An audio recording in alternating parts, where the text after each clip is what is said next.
Hey everyone, welcome back. We're diving deep today and TV. yeah, into the world of Jordan Peterson. Oh, yeah, He's someone who's sparked a lot of conversation and a lot of debate. definitely. We got a ton of source material from you guys for this one, so it's clearly a topic that People are interested in. yeah, people are interested in, people have opinions about. Yeah. So before we, really get into the nitty-gritty of his work, all the psychology and philosophy, maybe even a little politics, hmm I'd love to hear, what's your experience with Jordan Peterson? What comes to mind when you hear that name? It's pretty wild, right? I mean, he's been a clinical psychologist, Yeah. a professor at the University of Toronto, Uh-huh. and he's also a best-selling author. Right. Talk about a multi-hyphenate career. And his work, I mean, it really does cover a lot of ground. Oh, absolutely. Psychology, philosophy, politics, even religion. Yeah, he's not afraid to tackle big questions. No, not at all. And, it's interesting because even his early work, like Maps of Meaning, which came out way back in 1999, Right. might sound a bit academic, but it's really about something that affects all of us. How the stories we tell ourselves, the beliefs we inherit, they really shape how we see the world and how we act. That's a really great point. It's almost like, he's saying that these ancient myths, these narratives, Right. they kind of act like an operating system Mm, for our minds, for how we understand things. I like that.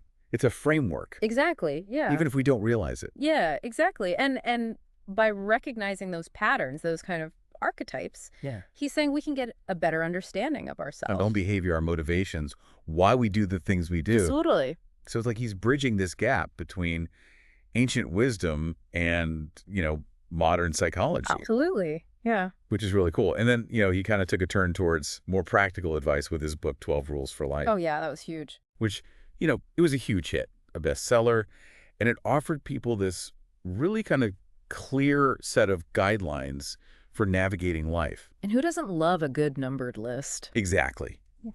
Stand up straight with your shoulders back. Yeah. Treat yourself like someone you were responsible for helping. Right, those really resonated. They did, yeah. And it's more than just your typical self-help book. Right. Because he ties those rules back to these bigger ideas Yeah. from philosophy, psychology. Evolutionary biology, even. Yeah. He really wants people to take responsibility for their lives. Yeah, that's a big theme for him. And, for our listener out there, it's worth noting that he pulls from a lot of different thinkers like Carl Jung. Oh, yeah, Jung's a big influence. Yeah, his work on archetypes Mm. and the collective unconscious, which kind of ties back to Maps of Meaning. Totally. But then, he's also got this clinical psychology background, which I think gives his work a really grounded, relatable feel. He's not just, up in the clouds. Right, exactly.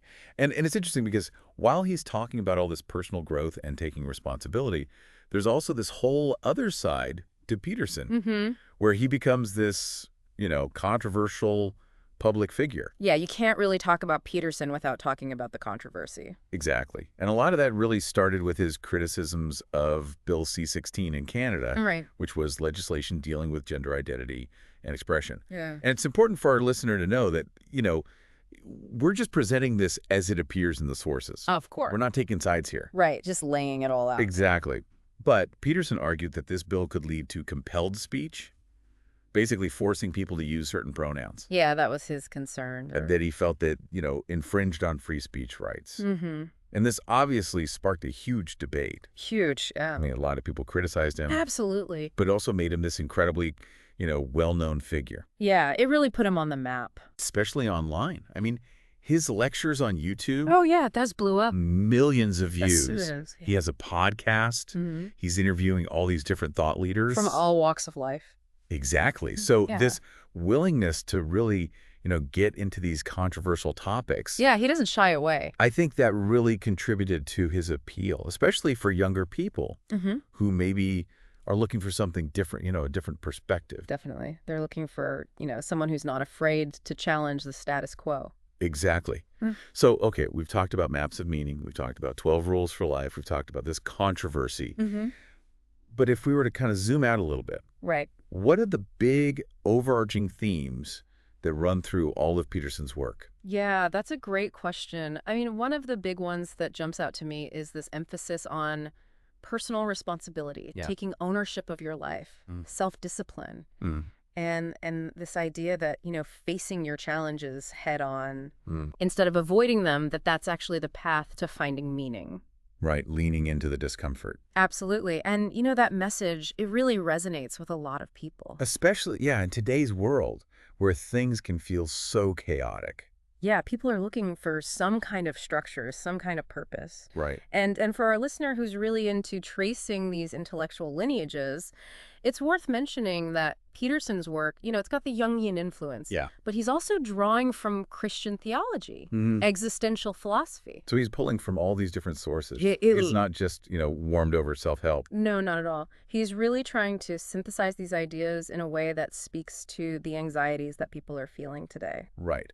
And another piece of this, I think, is his willingness to be really open about his own struggles. Oh, absolutely. Particularly, his battle with benzodiazepine dependence and his recovery. Yeah, that was a really powerful thing for him to share. It was. And I think it really helped to kind of, normalize these conversations about mental health, about addiction. Yeah, it showed that, even someone who's advocating for strength and discipline Right. can still be vulnerable. Exactly. So as we start to wrap up this deep dive into Jordan Peterson's world, Yeah. what are your thoughts? Has your perspective on him shifted at all?